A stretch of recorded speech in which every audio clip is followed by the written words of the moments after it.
Paz e bem a todos. Paz e bem a todos. Vamos aos recados da noite.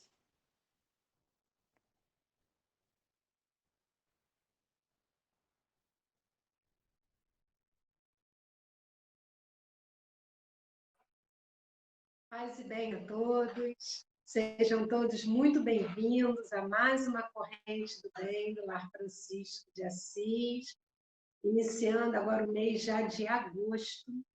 Estamos aí começando mais um mês, nesse confinamento, nesse isolamento social, nesse recolhimento, né? Nessa oportunidade que a gente está tendo de estarmos em casa, de estarmos buscando nos conectar, nos aproximar da espiritualidade de Deus de uma forma tão diferente, agora virtual, onde aqui estamos reunidos no Lar Francisco de Assis já há alguns meses, virtualmente. E sejam todos muito bem-vindos ao encontro de hoje, onde a gente começa mais um mês pedindo a espiritualidade que nos dê resignação, que nos dê coragem, que nos dê força, que nos dê fé para enfrentar tudo que vier aí pela frente, sem blasfemar, sem questionar, sempre agradecendo, porque Deus tem nos sustentado até aqui e com certeza irá nos sustentar nos próximos meses, tempos, tudo que virá aí na frente. Então, sejam todos muito bem-vindos. A corrente do bem, para quem está chegando hoje, tem a proposta de unir lares, unir corações, para que possamos criar um grande elo de fortalecimento e vibrar pelo nosso planeta, pelo nosso país, pelo nosso estado, pela nossa cidade e principalmente por aquelas pessoas no qual a gente traz a nossa mente. São muitos os nomes que chegam ao Lar Francisco de Assis para que a gente possa colocar na corrente do bem. Os trabalhadores da casa têm um grupo virtual que se chama Corrente do Bem, e nesse grupo, nós, aonde estamos, no horário das 18 horas, a gente para e faz aquela prece, né, em intenção àqueles nomes que ali estão. E vocês que estão fazendo parte conosco da Corrente do Bem, podem se conectar. Às 18 horas, mesmo que a gente não esteja aqui nesse encontro virtual, 18 horas, coloca o celular para despertar. Mentaliza a vibração dessa corrente, mentaliza uma luz descendo sobre o planeta, chegando até a sua casa, indo ao encontro daquela pessoa que você sabe que nesse momento está precisando de ajuda. São muitos nomes que chegam de pessoas que estão hospitalizadas, que estão enfermas, pessoas que estão passando num processo de oscilação emocional. E a gente precisa de muitos elos nessa corrente para podermos criar uma grande força magnética e fazer com que esse auxílio chegue até eles. E com certeza você pode ser mais um elo disso.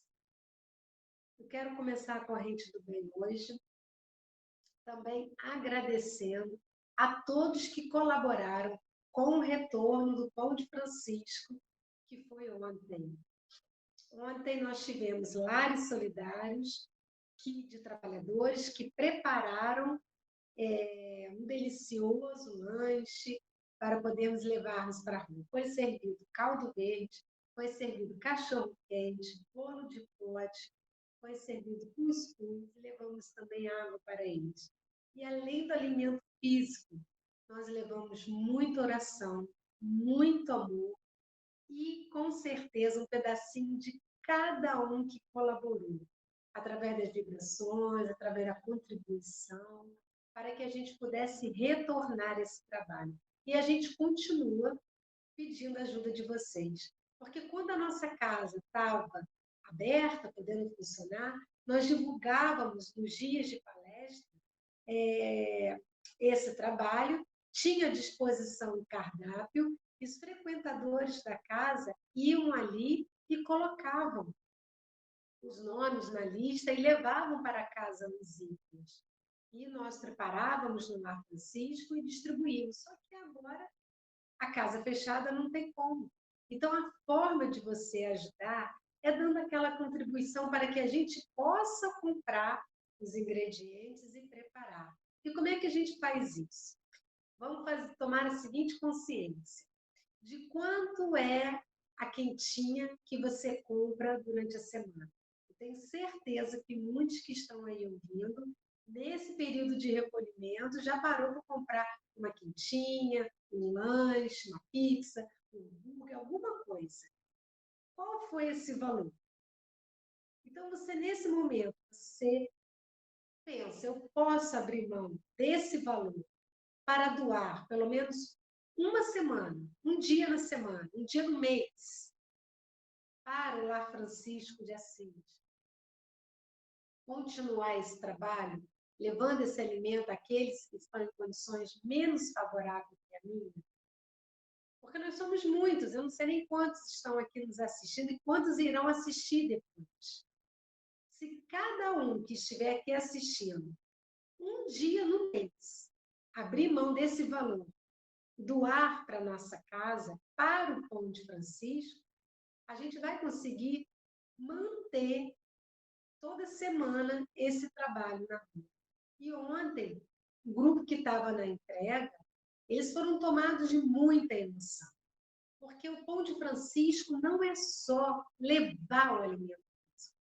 O Pão de Francisco tem todo um trabalho, todo um preparo espiritual, onde ali a gente sente a presença da espiritualidade.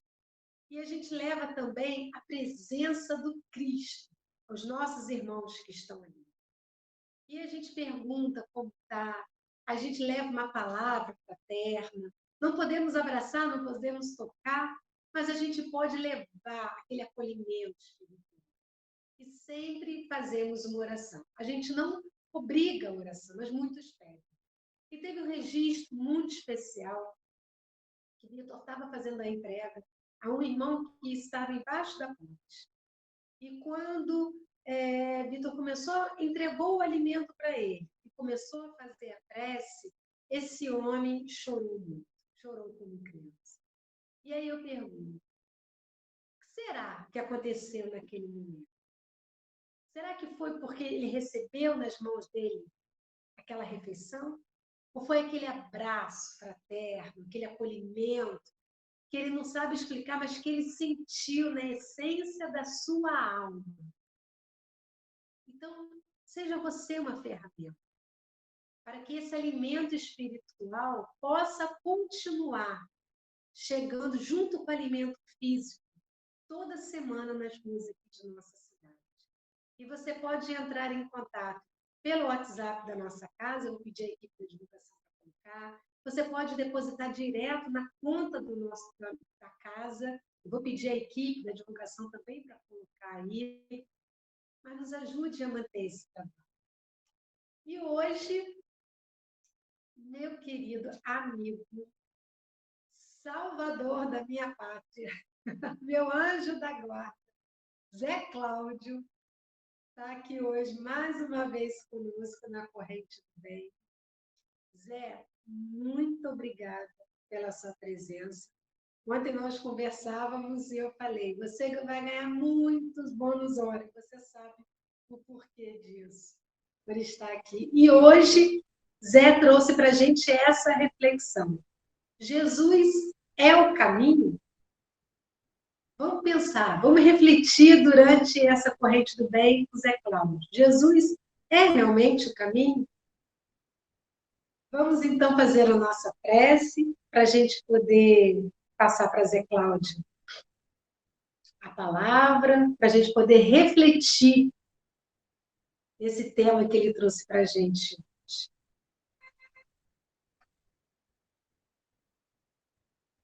Então, vamos agora convidar a espiritualidade que nos assiste, que nos acompanha, que possa estar começando a entrar, a se aproximar na nossa casa, da nossa psicosfera, possa estar sondando como está o nosso coração nesse momento, como nós estamos aqui iniciando mais um encontro da corrente do bem. E vamos falar para esse querido amigo. Eis-me aqui, Jesus. Eis-me aqui nessa noite de domingo, sedento da tua palavra, da tua presença, do teu amor. Sonda o meu coração. Ajude-me a tratar aquilo que ainda, até esse momento, eu não consegui. Iniciamos mais um mês. E aqui estou, Senhor. Com as minhas angústias, com as minhas incertezas, com as minhas aflições. Por isso eu peço que na corrente do bem de hoje, eu possa receber o alimento que preciso, o fortalecimento íntimo, para poder continuar firme nessa caminhada. Colocamos aqui as nossas intenções pessoais. Aqueles que sabemos que estão hospitalizados, que estão nos leitos hospitalares, lutando, tentando reagir ao vírus, do coronavírus. Seus familiares aflitos, aqueles que partiram. Hoje aqui colocamos a família de uma querida frequentadora do lar, Isaura. Seu pai desencarnou na data de hoje. Isaura, sua mãe, toda a sua família, recebam o nosso abraço fraterno. Assim incluímos todas as famílias órfãs que precisam desse acolhimento, que precisam, Senhor, desse fortalecimento. E os nossos irmãos que regressaram à vida espiritual possam ter um sereno despertar nessa condição de espírito liberto da matéria. E queremos rogar a Francisco de Assis que envolva o nosso querido amigo José Cláudio na noite de hoje, para que ele seja ferramenta preciosa a trazer o remédio, a trazer a palavra, a trazer tudo aquilo que precisamos ouvir para alimentar os nossos espíritos ainda tão imperfeitos. Que Jesus nos guarde, nos proteja e conduza todo o encontro da noite de hoje. Que assim seja. Zé Cláudio, meu querido, pode desbloquear sua câmera, abrir seu microfone e seja bem-vindo à Corrente do Bem. Um grande beijo para você. Boa noite, Cris. Estão me ouvindo bem? Beleza, então, tá? Vamos lá, dar conta da nossa tarefa com o Cristo. Esse tema escolhido por nós dois foi muito bacana, Cris. Atender um pedido do Lar Francisco é sempre um merecimento, uma oportunidade, pelo carinho que há mais ou menos 5 anos atrás vocês me incentivaram muito o retorno à palestra e hoje eu me encontro aí fortemente, cada vez mais me divulgando não, o Cristo cresça e a gente diminua, né? Que conforme disse lá Paulo, que está em João, Deus cresça e a gente diminua. Mas essa oportunidade de eu ser um instrumento para levar a mensagem do Cristo, isso é incrível, é de uma alegria imensa. Então, boa noite a todos que estão nos ouvindo, aos frequentadores do Lar Francisco e a todos aqueles que, por ser no YouTube, estarão aí nos acessando agora ou talvez em outro momento. Que Deus nos inspire, nos ilumine, para que esse tema escolhido por nós, Cris, Jesus é o caminho, possa a gente trazer uma reflexão, não uma receita de bolo. Aqui a gente não vai dizer o que cada um tem que fazer e também não vamos dizer, ensinar como tem que ser feito, mas vamos refletir de acordo com as obras, de acordo com as obras básicas que a gente tem nas nossas mãos.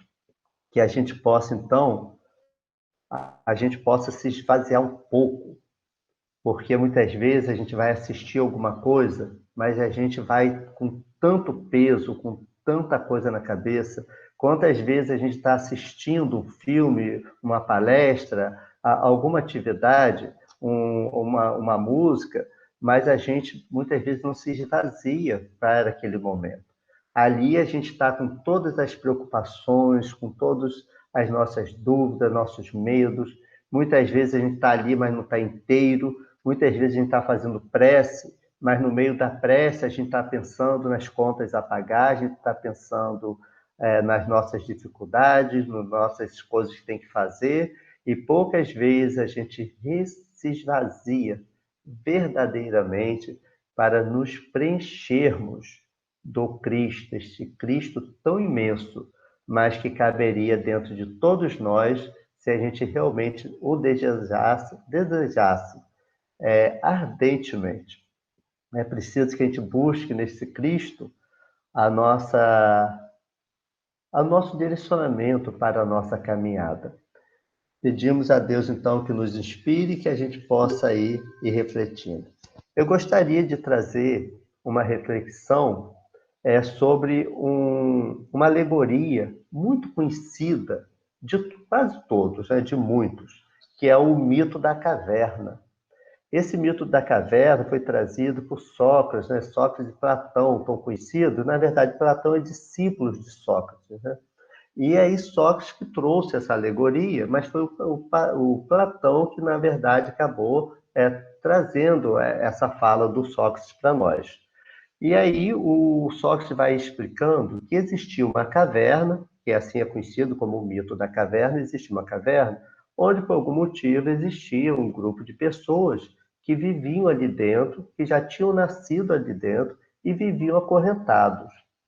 E eles ficavam de costa para a rua e nessa caverna e ficava de frente para o fundo da caverna. Atrás deles existia como se fosse uma madeira, algo que prendesse nas costas deles ali, eles acorrentados, eles não conseguiam olhar para trás. E tinha uma fogueira que vivia constantemente acesa, onde as pessoas, quando passavam lá fora, refletiam a imagem lá para dentro. E eles só viam, quem tinha nascido ali dentro, só via as imagens. E muitas vezes as pessoas passavam carregando bonecos que refletiam imagens, às vezes distorcidas. E ali eles foram crescendo, entendendo, e os que iam ali dentro ia nascendo, ia entendendo que a realidade era aquela. Vez ou outra, por algum motivo, alguém conseguia sair. E quando chegava fora da caverna, encontrava o sol.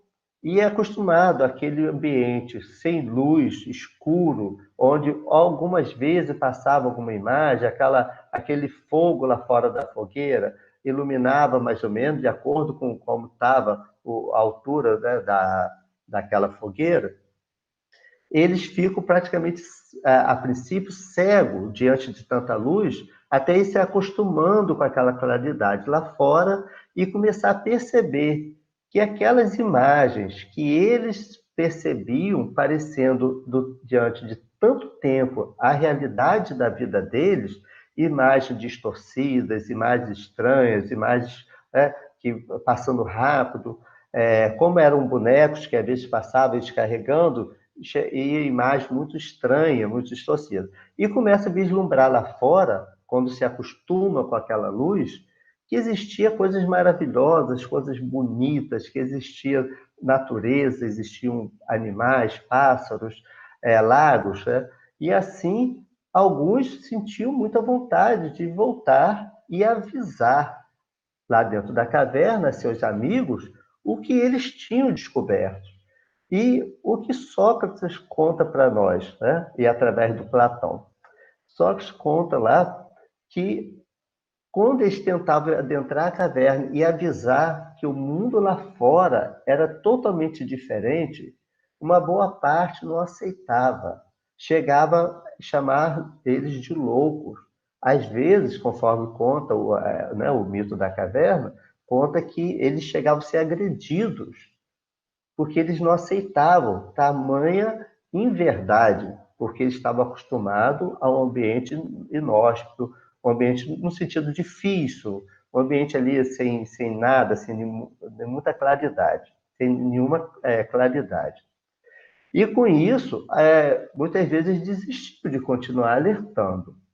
Aí eu pergunto, Jesus é o caminho? Como está a nossa caverna? Como que a gente tem vivido diante do que a gente traz pelas reencarnações, principalmente para nós espíritas? Se a gente já acredita na reencarnação e que a gente é o somatório da nossa vivência, que a gente traz uma série de experiências, uma série de vivências, eu pergunto, como está o mito da nossa caverna? O que a gente está cristalizado nos nossos conhecimentos e o que a gente consegue realmente abrir espaços para ouvir alguma informação nova. Não é informação nova, conforme a gente vê, que as pessoas que trazem novidades por trazer, mas quando trazem novidades que passaram pelo crivo da razão, que analisaram, que perguntaram a outras pessoas se conheciam aquela situação nova que eles estavam entrando em contato, se eles conheciam ou já tinham ouvido falar sobre aquela nova ideia que estava agora reverberando em toda a cidade ou no bairro, ou algum espírito que tenha se pronunciado através de algum médium, trazido alguma informação, e muitas vezes a gente se encontra cegos, como aqueles naquele período lá do Sócrates e Platão. É uma situação que, se a gente não tiver cuidado, a gente repete os equívocos do passado. Porém, é uma coisa a refletir, porque antigamente, e aí eu digo quando antigamente, não é quando eu era mais novo, não. Antigamente, séculos atrás, se a gente for falar de Jesus, a gente está falando de 2.000 anos, né? E se falar de Moisés, 4.000 anos atrás, mais ou menos. Então, não existia a mídia, não existia o Google, não existia todo esse conhecimento que a gente vai no YouTube lá, ou vai no Google, a gente bota uma palavra, vem tudo quanto é texto. Texto de todas as formas, inclusive textos até científicos. A gente pode fazer toda uma escolha de leitura e buscar o melhor. Mas se a gente, naquela época, não tinha essas informações, hoje, repetir o mito da caverna é de um perigo imenso, porque já estamos extremamente informados, não amadurecidos, mas informados. Estamos com muita informação, hoje não tem mais como, apesar da liberdade poética daquela música dois de dois são cinco, do Roberto Carlos, mas isso aí é só uma questão poética na música dele. Mas nós sabemos que 2 mais 2 são 4. Então, não dá para a gente hoje fingir que não sabe. Existe sim, existem pessoas amadurecidas no sentido da cultura, daquele momento. Ela enxerga até onde aquela cultura permite. E nós, espíritas, que estamos aprendendo a não mais viver apenas o hoje, ou apenas o berço e o túmulo, temos uma responsabilidade não de salvar o mundo, mas de sermos diferentes dentro de nós. O mundo íntimo nosso precisa, sim, renovar. Renovar com essas informações. Porque Jesus é o caminho, precisamos perguntar. Por que precisamos perguntar? Porque não dá para ser espírita de berço, como muitos dizem, porque o avô era espírita a mãe era espírita, ele é espírita, nasceu em berço espírita, mas Jesus é o caminho, porque não basta ser Jesus o caminho na teoria, é importante Jesus na prática. Jesus não veio para ser teorizado, Jesus veio para ser praticado.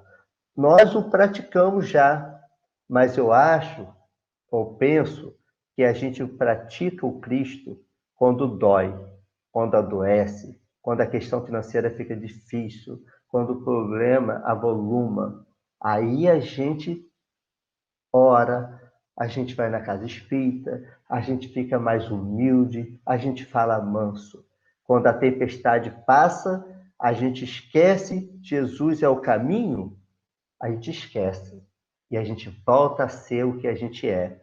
A gente volta a ser o que a gente ainda está cheio de nós mesmos.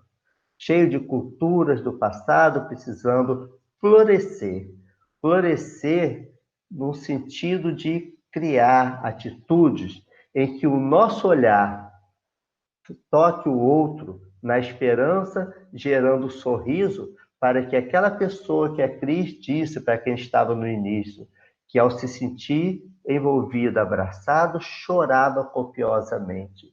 Talvez pela presença e carinho de todos que ali percebia. Ali, talvez, ele não sentiu solidão. Quando a Cris também fala que o pão de Francisco não é apenas levar o pão, porque isso é bom, é excelente, mata a fome que é de imediato. Mas a fome espiritual, ela só cessa com o Cristo. A fome espiritual só cessa quando eu sei de onde eu vim, para onde eu vou, o que eu estou fazendo na terra. A fome espiritual só passa quando eu entendo que Jesus não é só um louro de olho azul que estava na cruz ensanguentado. Quando eu entendo Jesus vivo em mim, quando eu entendo Jesus da imortalidade, quando eu entendo Jesus que faz eu entender que a vida é muito mais do que apenas botar uma roupa de marca. A vida é quando eu marco no coração do outro um pouco do que tem em mim.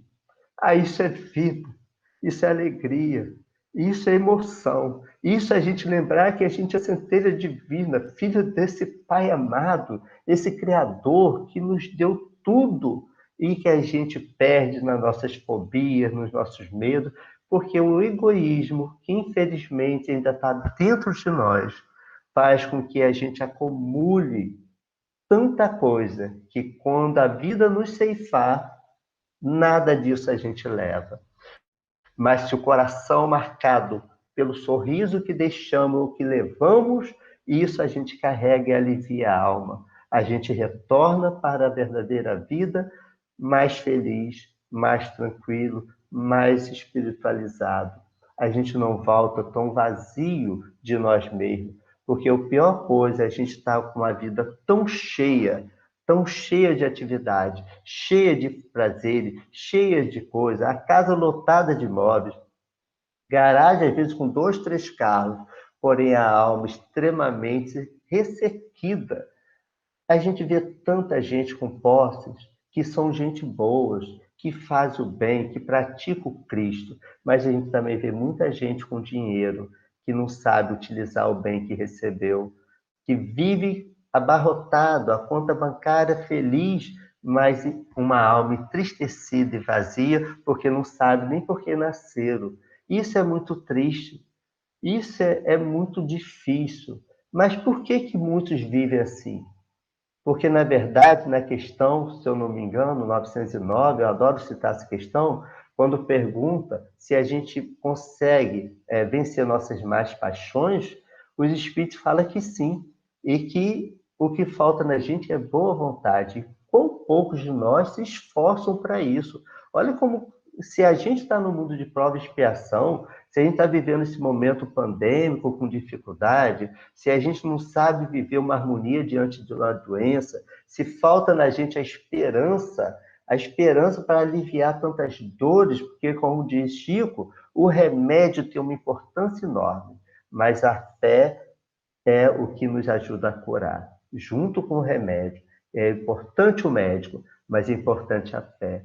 Então, quando a gente traz isso para a gente, a gente segue com Cristo. E a pergunta, Jesus é o caminho? Ela vai diminuindo a interrogação e virando uma exclamação, porque a gente começa em algum momento a dizer, Jesus é o caminho. Jesus é o caminho, a verdade e a vida. Jesus, pode ser que países por aí, eu não tenho uma cultura de saber qual país, assim, eu não li muito sobre isso hoje, para trazer um pouco essa informação, mas sabe que tem países que não acreditam, né, assim, em Jesus. Mas aí a gente lembra com a doutrina espírita, que essa doutrina consoladora, ela vem nos informar e nos mostrar que isso é só uma questão de tempo, porque na questão 625 do Livro dos Espíritos, que é a primeira obra básica que veio criar a era do espírito, porque até então o espírito era visto apenas como fantasma, assombração, algo esquisito, assim, tinha um arrepio, tem alguma alma penada, através do dia 18 de abril de 1857, se eu não me engano, são 163 anos só, quando o Allan Kardec nos traz essa obra, né, o Livro dos Espíritos, a parte filosófica, nos ensinando de onde a gente vem, para onde a gente vai, o que a gente está fazendo aqui, ele traz nessa questão 625, dizendo que Jesus é o nosso guia e modelo, mostrando, e nessa questão interessante, que tem um comentário de Kardec, que é isso eu gostaria agora de ler pelo menos trechinho, que ele fala assim, Jesus é para o homem o tipo de perfeição moral a que pode aspirar a humanidade na Terra. Deus nos oferece como o mais perfeito modelo e a doutrina que ele ensinou é a mais pura expressão de sua lei, porque ele estava animado do Espírito Divino e foi o ser mais puro que já apareceu na Terra. Foi o ser mais puro. Aqui os espíritos, o que são os espíritos? Somos nós desencarnados. Os espíritos que já fazem a vontade de Deus, os espíritos que já têm a compreensão divina, nos traz essa informação através do Livro dos Espíritos, afirmando que Jesus é, sim, né, o mais puro. Então, todos que estão na Terra, que já passaram pela Terra, que se assemelham a almas muito iluminadas, são aqueles que ainda vieram sob a orientação do Cristo. Então, mas o Cristo não é como a gente. O Cristo não fica melindrado, nem se fazendo de vítima, porque a gente não orou para ele. Quando a gente não ora por Cristo, quem perde de orar somos nós. O Cristo é uma estrela. É como assim, imagina o sol, né? Se tivesse vida, vida no sentido assim de raciocínio, cérebro, e um dia eu saísse zangado aqui de casa, de manhã, e eu virasse assim, não quero ver o sol, e desse as costas para o sol. Imagina o sol lá, fazendo um beicinho, melindrado, e afastando alguns raios solares de mim, não vou te iluminar também. Às vezes a gente acha que o Cristo é assim, né? O Cristo é uma luz muito, muito, muito, muito maior que o sol. O Cristo, quando a Terra foi criada, segundo informações, eu também, Cris, adoro falar isso, quando a Terra foi criada, né? Então a Terra, pelas leis da ciência, descoberta da ciência, ela já tem 4,5 bilhões de anos. Às vezes a gente não tem noção quando fala isso. 4,5 bilhões, a gente não está falando nem de bilhões, bilhões de anos. O Cristo já era o governador desse orbe. Como pensar nesse Cristo 4,5 bilhões de anos depois, o tamanho dessa estrela? E a gente fala no Cristo como se fosse um homenzinho qualquer, como se fosse um serzinho, sabe? Como se fosse alguém que está lá, zangado comigo porque eu não orei para ele hoje. Mas quando a gente aprende a orar para o Cristo, quando a gente aprende a orar com Cristo, quando a gente aprende a melhorar nossa oração, e dos peditórios tão intensos se transforma em agradecimento, a alma se ilumina. É que a gente não vê. A gente não está na sensibilidade ainda, porque a gente está tão terra a terra, A gente se preocupa se está frio, eu tenho que botar um agasalho. Lógico que temos, né? Se está chovendo, se eu vou de sombrinha, se eu não saio de casa. Mas a gente poucas vezes se preocupa assim, será que eu estou bem? A gente se preocupa se a pressão subiu, se a pressão caiu, se a gente está com febre, se a gente está doente, se tem dinheiro no bolso, mas poucas vezes a gente pergunta, meu Deus, como que eu estou de acordo com as suas leis? Ao acordar, eu te agradeci por ter aberto os olhos, eu te agradeci por poder falar, eu te agradeci por poder conseguir sair da cama e poder ganhar meu pão com a dignidade do meu trabalho. Eu já disse, Senhor, obrigado pelo sol que ilumina, pela chuva que faz florescer, pelas nuvens que causam as sombras tão necessárias no momento, nos dias muito quentes, pela água potável que ainda temos, mas que muitas vezes desperdiçamos sem nenhum cuidado. Já perguntamos a Deus se ao final de cada dia, como fazia Santo Agostinho, se magoamos alguém? Se a nossa forma de não deixar o outro fazer a gente o que quisesse, se a gente fez com ele o que ele também não queria que fosse feito, porque diz o Cristo assim, está lá no Evangelho, que é melhor ser acusado do que acusar. É melhor ser agredido do que agredir. Porque quando a gente agride, quando a gente é agredido, a gente só tem que fazer um esforço de perdoar e esquecer. Não esquecer de nunca lembrar. É esquecer para quando lembrar, não lembrar com mágoa. Né? Porque aquele que magoou, prejudicou, ceifou a vida de alguém, passa às vezes uma vida inteira ou várias vidas quitando aquele débito. Por isso que a gente vê tantas dores, por isso que a gente vê pessoas que eram aparentemente bagunceiras, agitadas, parece que não tinha muito equilíbrio na vida, mas entra na casa espírita, toma um passe e sai bem. Aí tem aquele que nasce filho de espírita, está na casa espírita, toma passe, daqui a pouco já está quase um trabalhador, e a vida atormentada, a vida difícil, a vida incomodada, obsessões de tudo quanto é lado. Qual o tamanho do caminhar dessa pessoa? Né? Quantas pessoas nós ferimos? Né? Agora, tem aquela música Mariazo Tiscati, né? Que ela fala assim, agora para pensar, é tempo para pensar no que fez da vida. Aí vai perguntando a quantos magoou, a quanto ajudou. É uma música muito bonita, eu não vou cantar para não assustar vocês. Mas é uma música bonita, e é verdade. E Santo Agostinho também, naquela questão, se não me engano, 919a, ele fala que quando no final de cada noite, de cada tarde, ele perguntava se ele tinha magoado, e se ele lembrasse de ter magoado alguém, ele no outro dia ia lá se ater com a pessoa, pedir desculpa e acertar aquela situação. Nós precisamos não apenas botar o nome na casa espírita para tirar o espírito obsessor. Nós precisamos ter atitudes que o obsessor, quando viesse nos cobrar, sentisse vergonha de desfazer, porque veria em nós não mais aquela pessoa do comportamento antigo, mas alguém que agora já está começando a mudar. E isso é de uma importância imensa. E a gente vai lembrar também de uma história que eu vou trazer ela bem simplesinha, né? Porque aí o momento da palestra, se a gente for detalhar cada coisa, a gente fica só naquilo. Né? A palestra, eu entendo, a exposição, é para criar vontade das pessoas. Nossa, aquela parte que ele falou, aquela outra que ele falou, vou pesquisar sobre isso. Porque doutrina espírita não se aprende apenas ouvindo palestra. Doutrina espírita se aprende estudando. E hoje já tem o ESD, né, que é o estudo sistematizado nas casas espíritas. Hoje nós já temos a própria pessoa estudando em casa, lendo, pesquisando. Quando ela chegar no centro, nos estudos do livro do Espírito, do Evangelho, Céu e Inferno, e outras obras que tem, a Gênesis, a gente vai ver, né, que a gente estudando em casa chega lá, está mais preparado.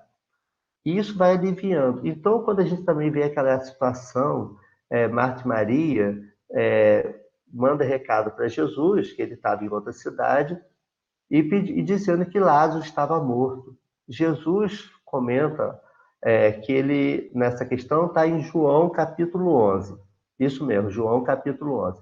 Jesus comenta que o Lázaro estava dormindo e que ele iria assim que ele terminasse lá as obrigações dele. 2 dias depois, Jesus vai até lá onde estava Lázaro.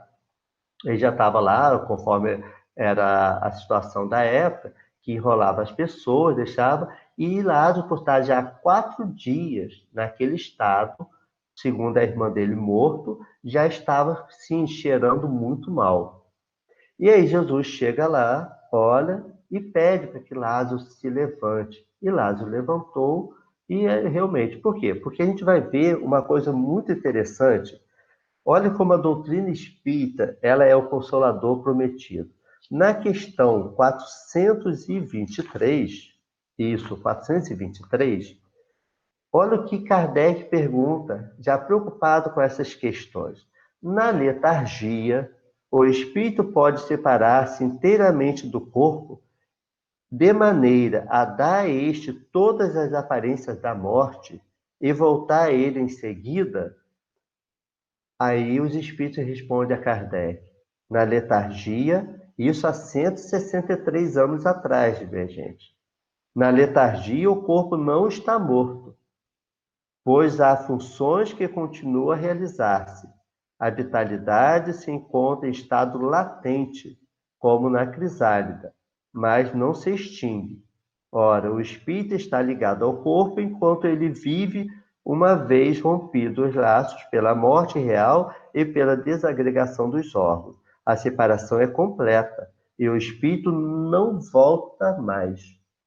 Os espíritos estão afirmando. Se a gente entende que Jesus, nosso guia e modelo, ele não poderia, em nome de fazer apenas um milagre, para satisfazer a curiosidade das pessoas da época e talvez para engrandecer, olha do que eu sou capaz, a gente sabe que o Cristo não se permitiria isso, o Cristo estaria infringindo a lei. E a gente sabe lá na questão 13 do Livro dos Espíritos, os atributos do Pai. Deixa eu só confirmar aqui para não citar a questão errada.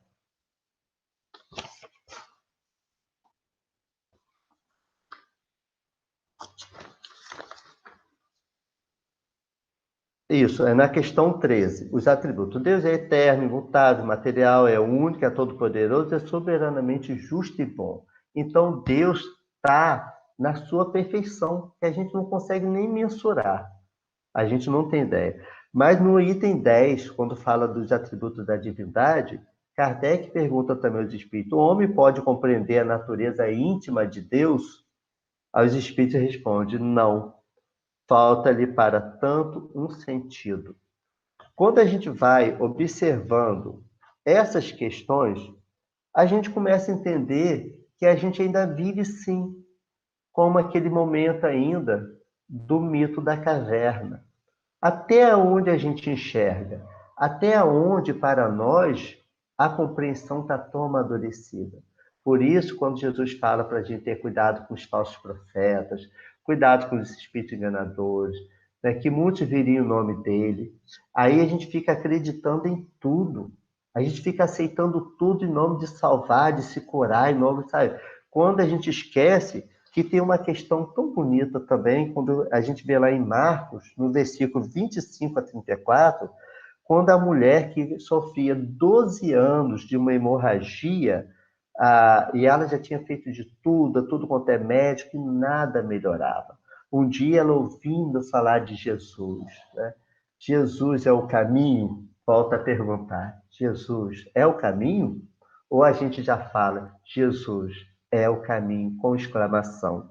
Então, essa mulher da época, lá em Marcos, ela conta que ela vai entrando, aquela multidão, toca nas vestes de Jesus. E Jesus diz: filha, a tua fé te curou.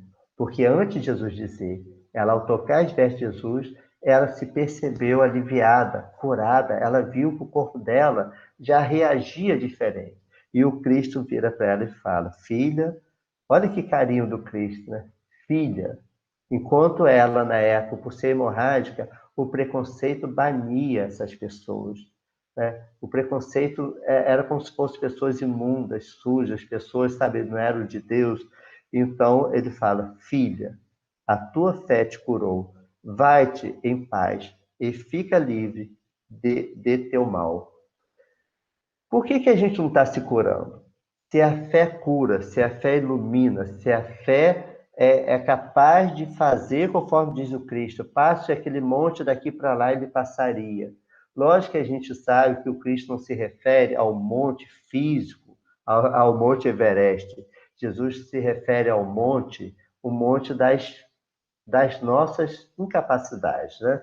O monte da nossa soberba, o monte do nosso orgulho, o monte da nossa vaidade, o monte da nossa ambição, o monte do nosso egoísmo, o monte da nossa indiferença, às vezes até com os nossos familiares.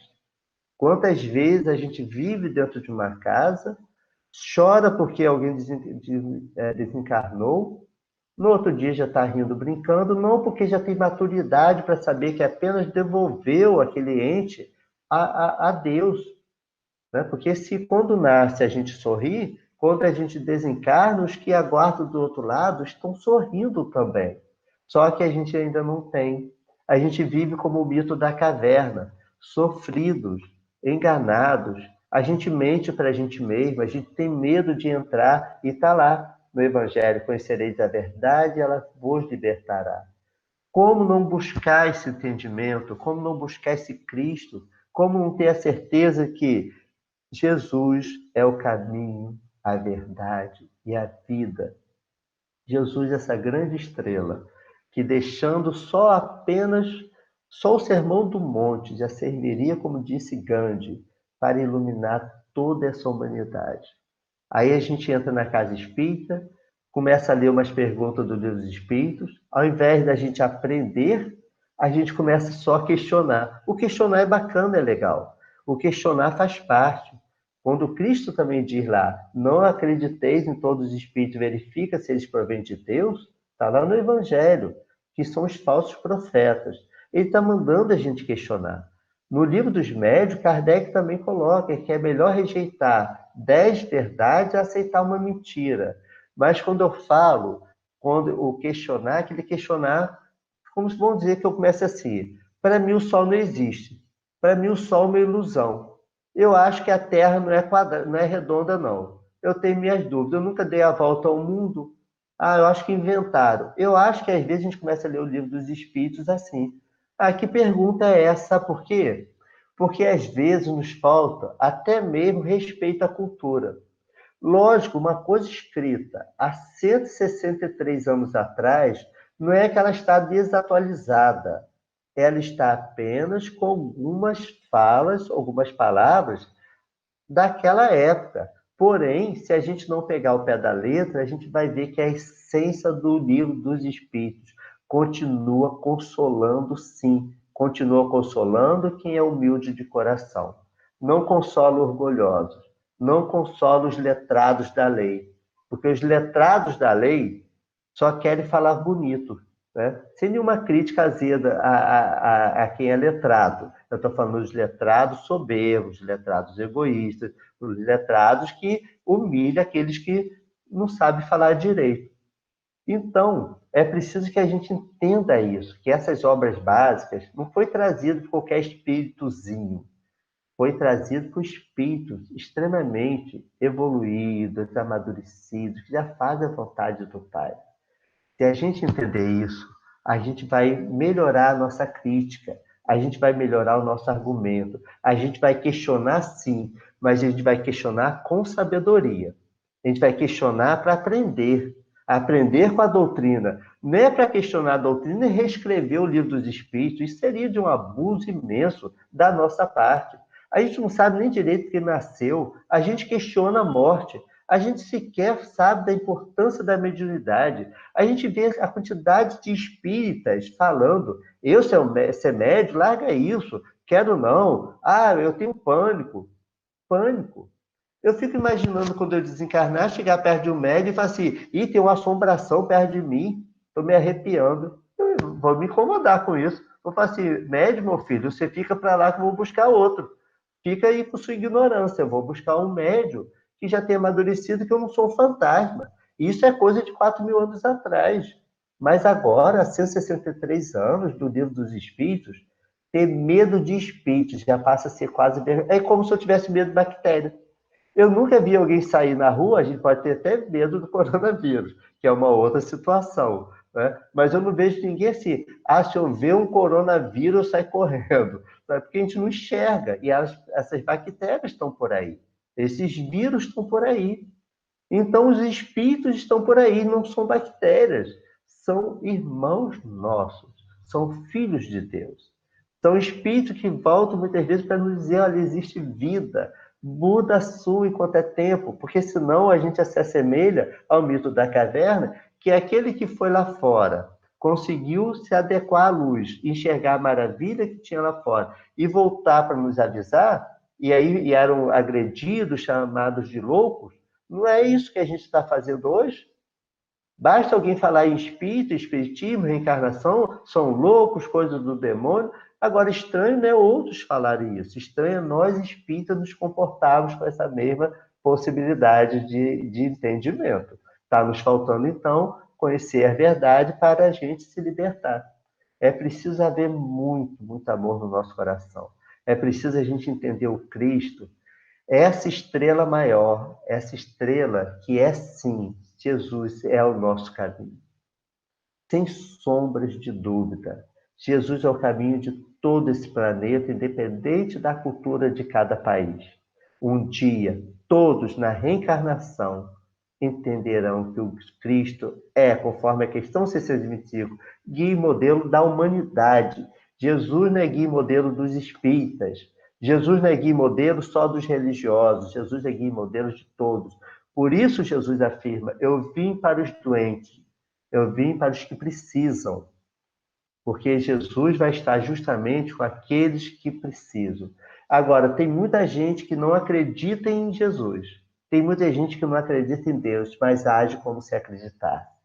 Age com amor, com respeito ao próximo. Não depende de ler na Bíblia, não depende de ler no Evangelho, não depende de ler na questão das casas espíritas para poder agir no bem. Age no bem porque já são almas que já entendem o respeito ao próximo. E nós que precisamos tanto estudar, é porque já malbaratamos tanto a nossa vida. E hoje, talvez, com muito estudo, para talvez tocar essas almas insensíveis que talvez ainda sejamos. Almas que ainda agem como se o Cristo não existisse. Não sabe por que acorda, não sabe por que dorme, não sabe por que se alimenta, não sabe nem por que vai à casa espírita. Eu vou à casa espírita porque meus pais me trazem. Eu vou porque eu não quero ficar sozinho em casa e eu acabo indo com minha família. Tá, você não vai no centro, você não vai aqui ou ali, mas vai em algum lugar. Vai aonde você tem a vida. Porque a gente vê tanta gente desencarnando, tanta hora, notícia. A pessoa desencarnou de sofrimento, de tristeza, numa angústia danada. Que sofrimento. Quer dizer, mas tem tanta gente que desencarna, apesar da dor do câncer, a dor disso, daquilo, desencarna com a alma leve. E aí, naquele poema de Divaldo, Gratidão, ele vai comentando que aqueles que não ouvem hoje vão ouvir amanhã, os que não falam hoje vão falar amanhã, os que não enxergam hoje vão enxergar amanhã. A gente precisa muito, muito, muito entender isso para que a gente comece a valorizar a nossa vida, para que a gente comece a fazer o nosso melhor. Não é estudar a doutrina ou assistir a palestra para simplesmente se encher de algum conhecimento e, caso eu passe mal, eu uso um pouco daquelas informações para afastar esses irmãos que estão me incomodando. Porque o Cristo quer que, ao invés de se incomodar com esses irmãos, que a gente, em oração, os acolham, encaminhando-os ao local onde a gente imagina que eles possam ser iluminados e amparados. E aí a gente pode pedir: Senhor, sinto uma energia próximo de mim. Percebo porque estou com taquicardia, percebo que estou com uns arrepios, um mal-estar, umas dormências, percebo que eu senti uma certa fobia, ou calor no corpo, percebo que não sou eu estou bem. Aí a gente vai fazer aquela prece dizendo: Senhor, encaminhe esse ou essa irmã, ou esses irmãos, a uma colônia onde Maria, Mãe de Jesus, possa acolhê-los com teu grande amor e acalmar cada um dos desesperos que possam está existindo no coração e na mente de cada um deles. Aí a gente vai estar sendo uma ponte, a ponte da felicidade. A ponte que vai tirar no pão de Francisco aquele que estava lá sofrido e choroso. Vai levar alegria aos corações entristecidos. Uma vez, quando eu visitei o Lar de Maria não, o asilo aqui em Macaé, é muito difícil não se emocionar. Cada um que a gente adentrava o quarto tinha quase que a mesma fala. Meus filhos me deixaram aqui. Tem 7 anos que não voltaram mais. Tem 15 anos. Um disse que tinha 20 anos, parece, que o filho não... 18 a 20 anos que o filho não ia visitá-lo. Sabia que pagava as contas, porque lá é pago, mas que não ia. Eu fico pensando, meu Deus, como a gente lidar com isso depois? Porque um dia a gente quer ter gente ao nosso redor e a vida vai tirando para a gente viver com a possível, entre aspas, solidão, para entender que um dia a gente já pode ter vivido afastado daqueles que muitos nos queriam. É preciso que a gente ame imensamente, é preciso que a gente abra nosso coração para esse grande evangelho e a gente vê nesse Cristo uma grande luz na nossa vida. Eu queria, Cristo, eu acredito que está chegando já no final, porque são no meu relógio aqui 18 horas e 59 minutos. Eu vou estar lendo só uma poesia aqui para a gente encerrar, pode ser? Vou ler aqui. A poesia, ela diz: obrigado, Cristo. Você também mora no meu coração. Você é uma criatura muito querida. É Oração Nossa, o nome dessa poesia, e foi domingo, 20 de novembro de 2016. Foi uma psicografia de Chico Xavier, que quem trouxe foi Emmanuel. E é muito bonita, falando assim: Senhor, ensina-nos a orar sem esquecer o trabalho, a dar sem olhar a quem, a servir sem perguntar até quando, a sofrer sem magoar, seja quem for, a progredir sem perder a simplicidade, a semear o bem sem pensar nos resultados, a desculpar sem condições, a marchar para frente sem contar os obstáculos, a ver sem malícia, a escutar sem corromper os assuntos, a falar sem ferir, a compreender o próximo sem exigir entendimento, a respeitar os semelhantes sem reclamar consideração, a dar o melhor de nós, além da execução do próprio dever, sem cobrar taxa de reconhecimento. Senhor, fortalece em nós a paciência para com as dificuldades dos outros, assim como precisamos da paciência dos outros para com as nossas próprias dificuldades. Ajuda-nos para que a ninguém façamos aquilo que não desejamos para nós. Auxilia-nos, sobretudo, a reconhecer que a nossa felicidade mais alta será invariavelmente aquela de cumprir os desígnios, onde e como queiras, hoje, agora e sempre. Amém. Muito obrigado pelo carinho, um beijo no coração de todos e obrigado pela oportunidade, Cris. Muito obrigado ao Lar Francisco, ao George, tenho certeza que está nos ouvindo, esse amigo querido que deixou e deixa ainda tanta saudade nos nossos corações. Um beijão, obrigado. Zé, querido, muito obrigada pela sua colaboração, pela sua presença, mais uma vez aqui na Corrente do Bem. A gente já até divulga. Corrente do Bem, José Cláudio 3, a terceira Corrente do Bem, José Cláudio. O que mais? O tempo que a gente ficar aí nesse movimento virtual, a gente quer ter você aqui. É muito bacana, Zé, que a gente vê nos comentários as pessoas falando assim: nossa, adoro a forma como você coloca as coisas, eu adoro a forma como você vai conversando com a gente e a gente vai entendendo toda a mensagem que está sendo passada. Eu sempre disse isso, a forma como você coloca, traz a mensagem do Cristo é muito especial mesmo. Zé, depois que a gente definiu o tema, Jesus é o caminho, eu fiquei pensando assim, que caminho é esse? Eles falam assim, Jesus é o caminho. Mas que caminho é esse? Porque quando a gente, às vezes, fica meio perdido. A gente fala assim, caminho da salvação. Mas que salvação que eu busco? Tem hora que parece que a gente fica um pouco perdido, não é? Verdade. Nessa fala. E aí, você estava falando, aí eu estava pensando, esse caminho, Cristo, eu acho que é o nosso despertar. É quando aquele ser que está ali encarnado toma consciência. Para que ele está aqui? Por quê? Né? Essa oportunidade, para que essa oportunidade reencarnatória? Quando ele toma consciência disso, que ele é um ser individualizado, que o progresso dele é individual e que ele tem que se esforçar para isso, eu acho que esse é o caminho. Jesus é o caminho que a gente tem que seguir para conseguir alcançar esse progresso. Porque eu fico preocupada, Zé, que às vezes a gente acha que está nesse caminho.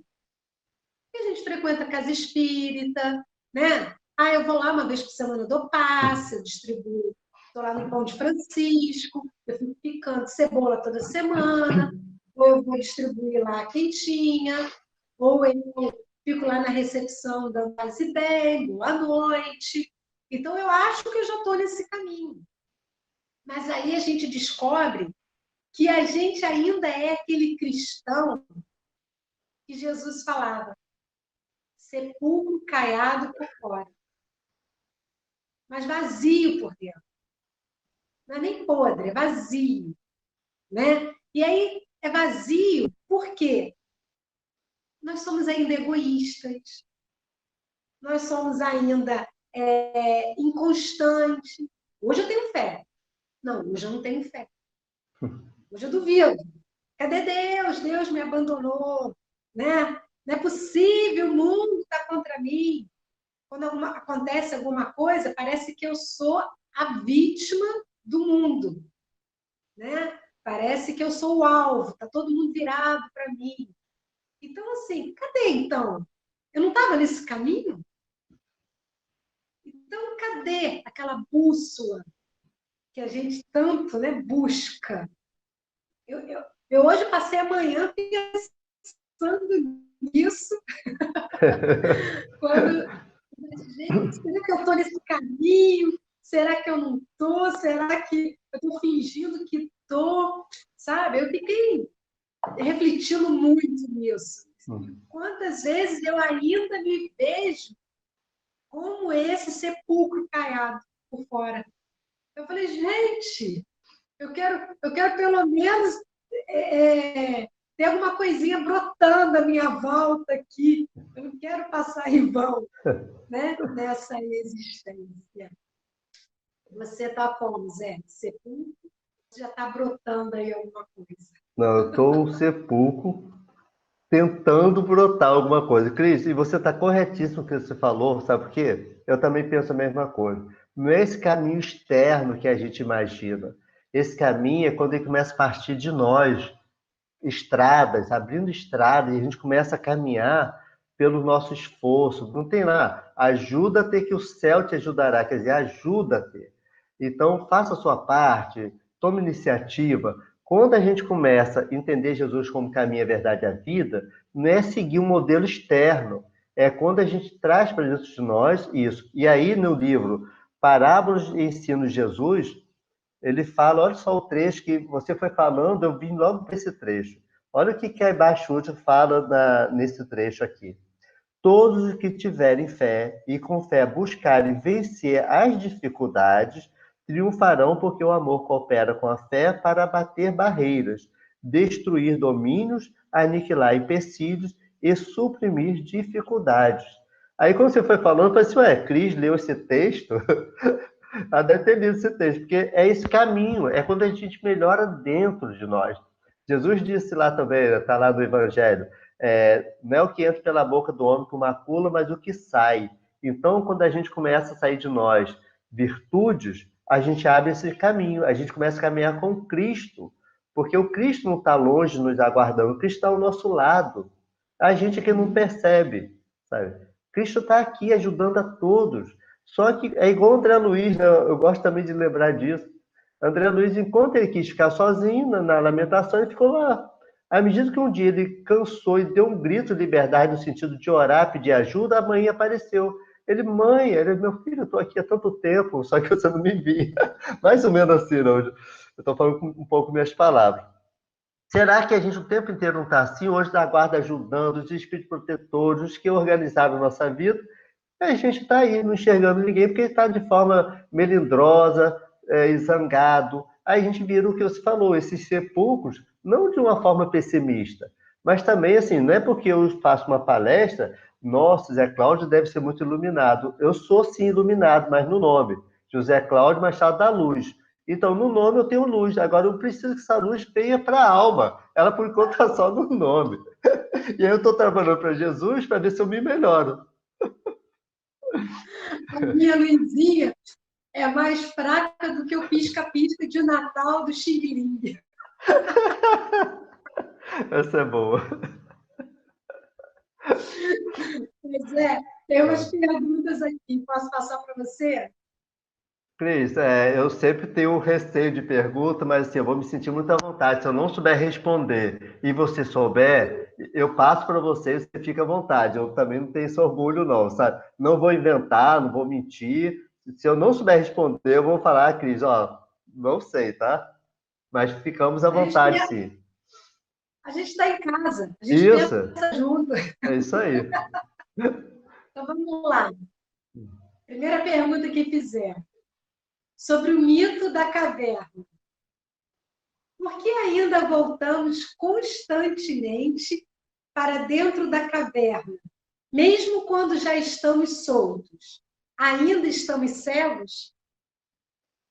Meu Deus, olha só, se eu pudesse, porque eu não estou enxergando a Ângela aqui. A Ângela, ela, como terapeuta aí, psicóloga, né? Eu acho que ela daria um show nessa resposta. Mas, Ângela, depois de que faltar em mim, você completa.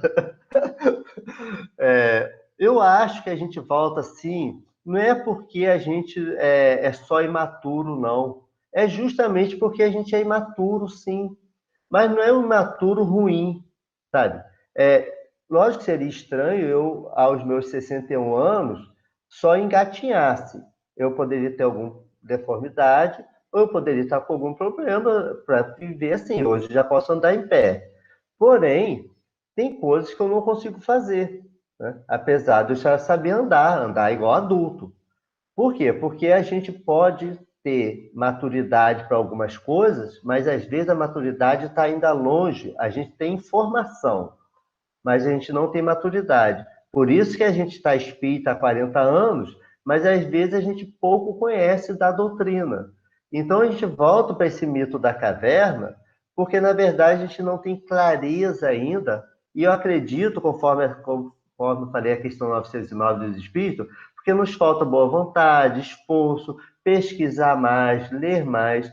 Eu lembro quando o George, hoje, como ele já está do outro lado, ele está melhor que a gente, Cris. A gente apenas sente saudade, igual você, enquanto a esposa chora, enquanto amigo, muitas vezes, se eu pensar muito nele, vem lágrimas nos olhos, porque é uma pessoa que eu conheci e virou um irmão, sabe? A quantidade de conselho e carinho e acolhimento na casa, no Lar Francisco, foi imenso. Então, eu tenho uma gratidão. Então, hoje eu posso falar porque ele já está do outro lado e ninguém vai conseguir bater nele. Mas ele um dia falou para mim assim, e ele fez até uma postagem. Ele botou assim, dia de cura e dia de palestra. O dia de cura, a fila era imensa. No dia da palestra, tinha 2 pessoas na fila. E ele fala assim, Cláudio, é um absurdo. As palestras enchem. No dia do estudo, às vezes tem a pessoa que vai aplicar o estudo e eu, para o cara não ficar sozinho. Cadê toda aquela turma da quarta e de domingo? E isso aí pode ser um mito da caverna. Porque eu quero apenas só ouvir. Porque eu não quero... Agora, sabe o que também pode ser, Cris? Que eu tenho até lá no Vicente alertado isso. Sabe aquela coisa assim? Bota um livro na mão de cada um, né? E aí a gente fala assim, olha, cada um vai ler um trecho. Tem gente que tem pânico de ler, por uma série de questões. E a gente não tem respeito, cuidado. Isso é quase o mito da caverna. E isso é como se eu só enxergasse o que quero ver. Ah, eu sei ler, então todo mundo sabe. Ah, bobeira, lê aí. Aí a pessoa nunca mais volta. Por vergonha, por medo, por temor de ter que ler e errar. Porque, mas isso é orgulho, sim, então vamos lidar com orgulho. Vamos apenas ler, quem sabe, vamos ter cuidado com essa, para a gente não cair. Eu acho que é isso que a gente não tem a maturidade, a gente tem muito conhecimento, mas pouca maturidade, que faz parte do mundo de prova e expiação. A gente nem chegou à regeneração e já quer não viver o mito da caverna. Agora, é não viver o mito da caverna estudando para sair dele, igual você falou, e eu também compartilho. Eu também sou um sepulcro caiado. Não porque eu estou aqui falsamente fazendo uma palestra, e parou a palestra, vou lá e ajo erradamente. Mas ainda na minha maturidade eu me permito equívocos. A gente não fala isso porque a gente se acha o nada. A gente fala isso porque a gente entende que a gente ainda tem muito que crescer, né? A gente tem muito que prosseguir. Aí a gente fala com leveza. Então eu vejo a Cris buscando não ser mais sepulcro caiado, com o Pão de Francisco, fazendo as lives todo dia. Todo mundo acha que é simples, ligou o computador e sai fazendo. Quanto tempo? Se a internet funcionou, se tem energia, se vai dar certo, se os outros trabalhadores estão conectados, se o palestrante que convidou vai estar também com a internet funcionando. A responsabilidade é grande. Será que alguém fala assim, vou hoje de manhã fazer uma prece para Cris para que nenhuma energia atrapalhe? Porque dizem que toda arte dá bons frutos, ela é pedrejada. Pois é, Cris. Então, quantas vezes vocês do Lar Francisco e das outras casas são apedrejados para nada acontecer? Ontem nós tivemos essa experiência, mas hoje tivemos a live, né? Com toda a possibilidade que foi possível, né? E sempre lembrando, Deus cresça e nós diminuímos. Porque Deus tem que crescer no coração de cada um. Nem Zé Cláudio ou Cristo tem que crescer no coração de ninguém, né? Esse crescer seria só uma questão, mas Deus tem que estar primeiro que nós, né? Não sei se eu enrolei ou se eu já respondi.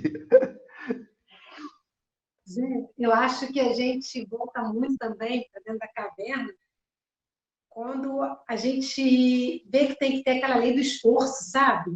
Isso. Como você disse, aí, do estudo, da reforma íntima. E essa postagem da comparação da casa espírita, em dia de estudo, em dia de tratamento, é muito bacana, porque a gente quer a solução imediata, né? Eu acho que eu estou com interferência espiritual, eu estou com problema na família, então eu vou lá, eu vou buscar. O que precisa? Preciso ouvir a palestra? Então eu vou ouvir a palestra porque eu vou passar pelo tratamento. Preciso receber o passe porque eu vou passar pelo tratamento. A gente quer aquela coisa imediata. Agora, o esforço, sabe? Aquele trabalho para poder, assim, na hora que vier a tempestade, estiver fortalecido interiormente para poder botar a cara e falar assim, vou enfrentar, isso exige dedicação, esforço de cada um. E é muito difícil. Isso é botar a cara para fora da caverna mesmo. Isso é enfrentar mesmo, né? Porque Ainda estamos cegos. Eu acho que a gente tem dificuldade de abrir os olhos. Isso. A resposta está aqui. Mas abrir os olhos exige muito esforço, né, Zé? Porque, Cris, não é fácil mudar hábitos milenares. A gente fala em reencarnação, mas a gente não acredita de fato nela. Porque a gente tem hábitos nossos que vêm de quanto tempo? Você que participa de reunião mediúnica, você sabe que tem espíritos que chegam ainda, se comunicam, vivendo a época de quase ainda a época do Cristo, sabe? Para você ver como que estão cristalizados naquele período. Quando esses espíritos reencarnam, eles não conseguem viver o mundo que a gente está vivendo.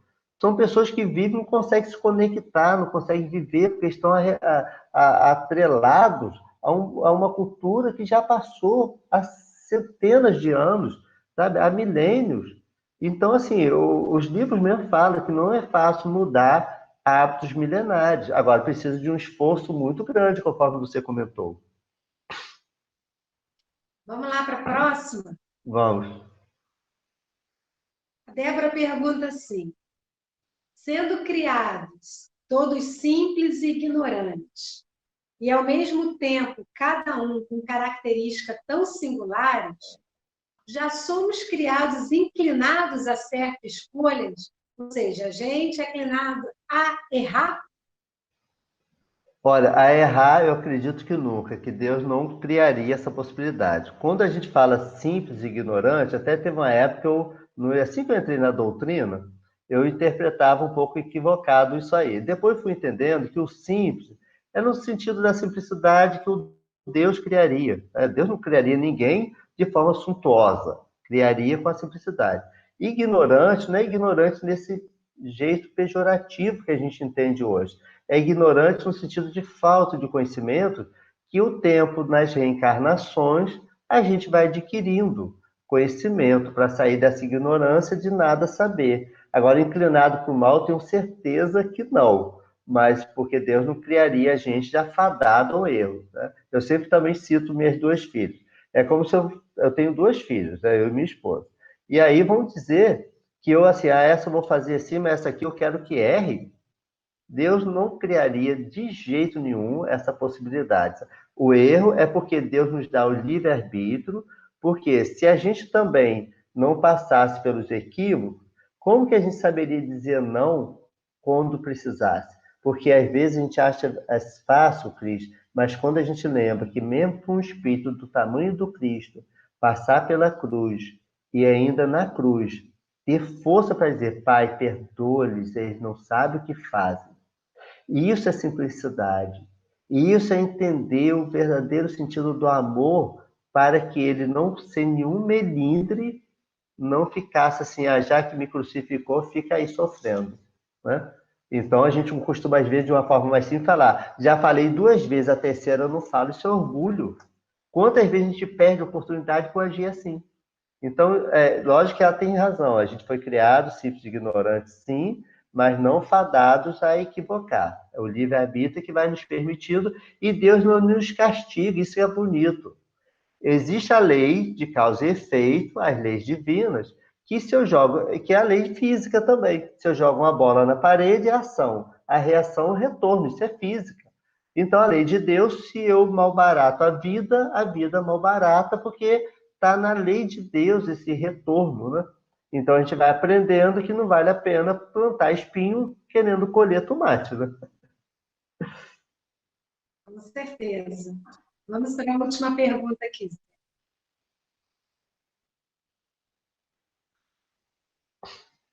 Não pergunta. Somos muito tímidos por causa do nosso orgulho? Como mudar isso? Cris, eu vou dar um exemplo rapidinho, então, do que me aconteceu. Eu sempre fui muito tímido.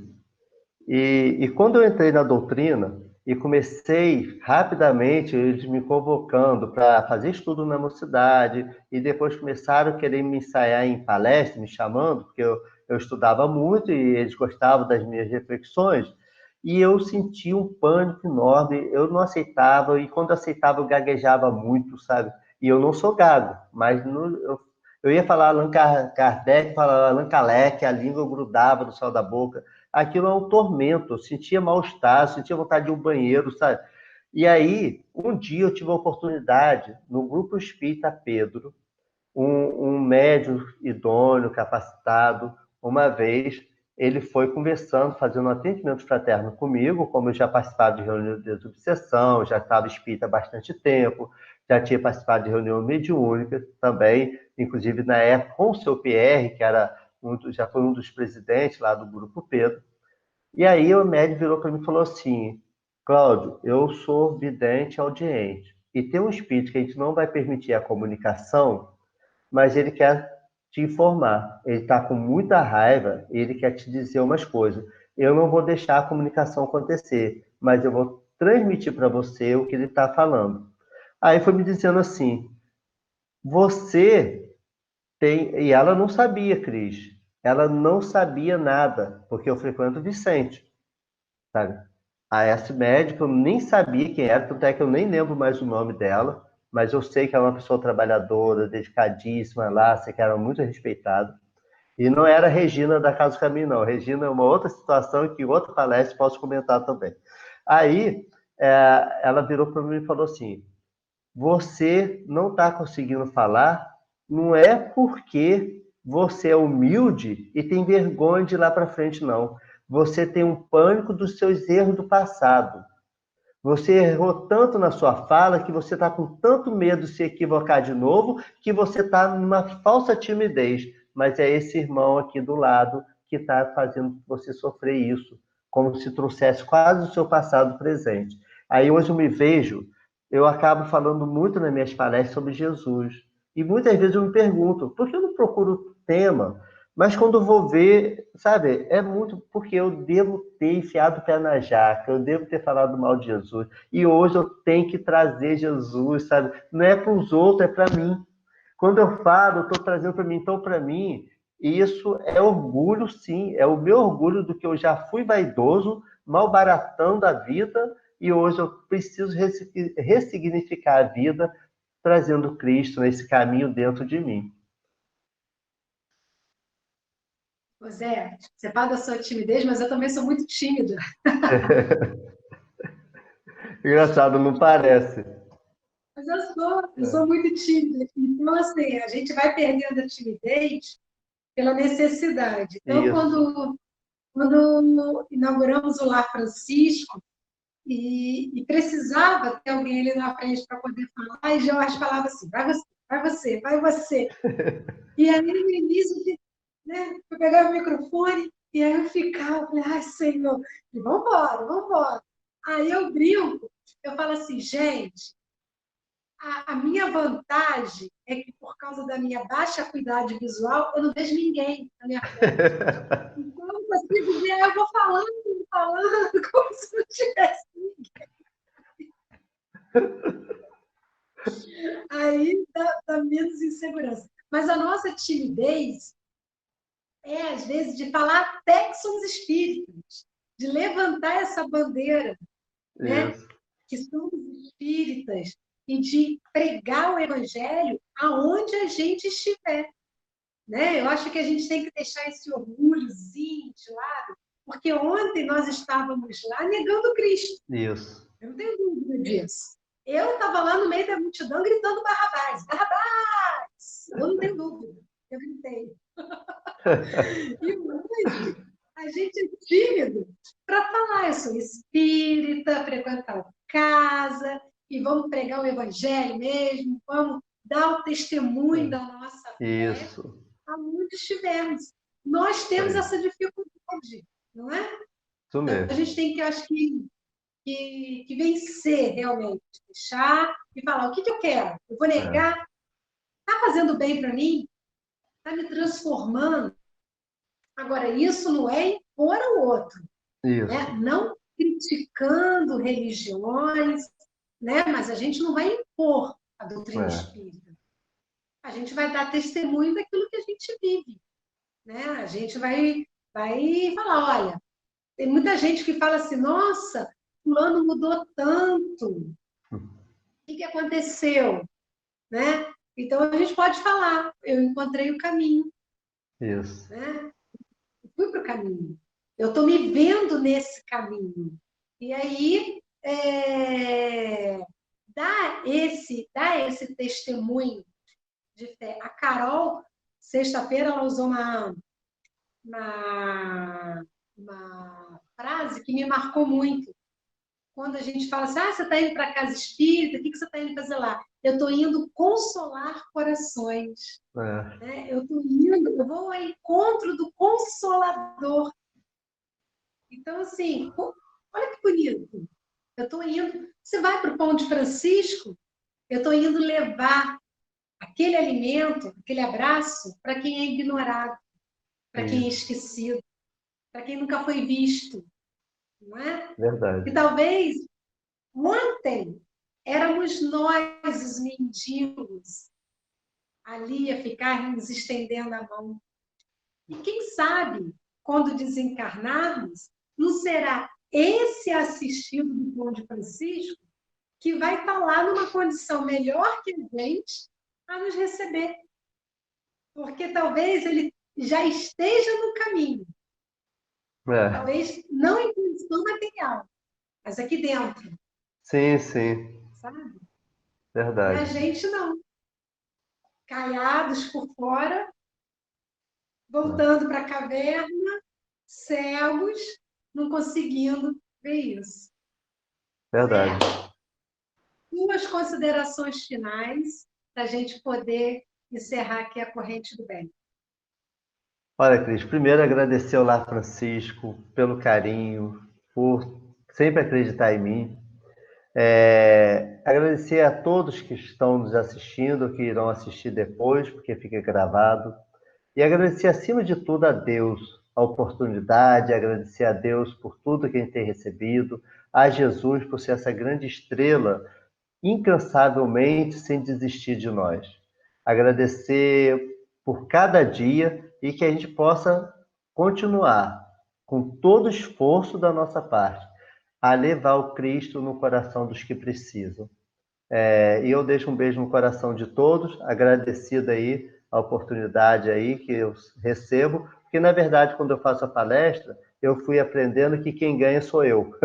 Mas lógico, com a vontade imensa de dividir com qualquer pessoa que queira, né, ouvir, que queira refletir comigo. Mas eu acabo ganhando pelo tempo que eu estudo, reflito, e aí eu começo a melhorar por dentro, né? Então, só agradecimento aí. Ao Diogo, tão carinhoso, ao Vitor Valente, a cada um de vocês, as meninas que me aceitam lá com tanto carinho, a cantina de vocês. Eu não vejo a hora de voltar. Eu vou dar um abraço de amarrotar o perispírito de vocês, de cada um. Zé, tu pode vir aqui amassar, né? Quando isso tudo passar, eu quero ser amassada, pede espiritualmente com você.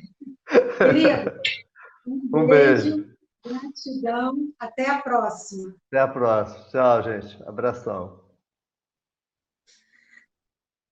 Gente, então vamos encerrar hoje mais uma corrente do bem com o nosso querido, com a presença do nosso querido Zé Cláudio, né, que teve hoje aqui tendo esse papo tão descontraído, tão aconchegante, né? Com o Zé a gente se sente assim, tão próximos, né? Ele é muito querido. Então vamos agradecer. Peguem aquele copinho com água, aquela garrafinha, para a gente poder pedir a espiritualidade para colocar aquele remédio que a gente precisa. Mestre Jesus, amigos e companheiros espirituais, gratos somos, Senhor, pelo banquete espiritual que nos foi oferecido na noite de hoje. Obrigada, Pai, por nos convidar a aqui estarmos, a compartilhar desse pão, a nos dar coragem para podermos iniciar mais um mês, com todos os desafios que possam vir, mas na certeza da Tua presença em nossa vida. Na certeza, Mestre Jesus, de que estará caminhando ao nosso lado, ombro a ombro, colocando espíritos amigos a nos sustentar em todos os momentos que precisamos. Que a ambiência da nossa casa seja inundado com Teu perfume. Que a nossa família seja fortalecida e abraçada por Ti. Que as intenções que aqui colocamos mais uma vez, cada nome, cada imagem que plasmamos aqui com o nosso pensamento, possa receber o amparo dos companheiros espirituais. E que nessas águas que trazemos sempre ao final da corrente do bem, possam receber o remédio que tanto precisamos para fortalecer o nosso corpo espiritual, para fortalecer o nosso corpo mental, para nos dar a imunidade que precisamos, física, emocional, psíquica, para esse momento tão importante e desafiador que estamos vivendo. Que Jesus nos guarde, nos proteja, abençoe a nossa semana e que Francisco de Assis permaneça em nós, hoje e para todos sempre. Que assim seja, graças a Deus. Gratidão a todos pela presença aqui na Corrente do Bem. Que possamos ter uma semana de paz, de luz, de fortalecimento. E nos encontramos aqui na quarta-feira para mais uma Corrente do Bem. Paz e bem a todos e até mais.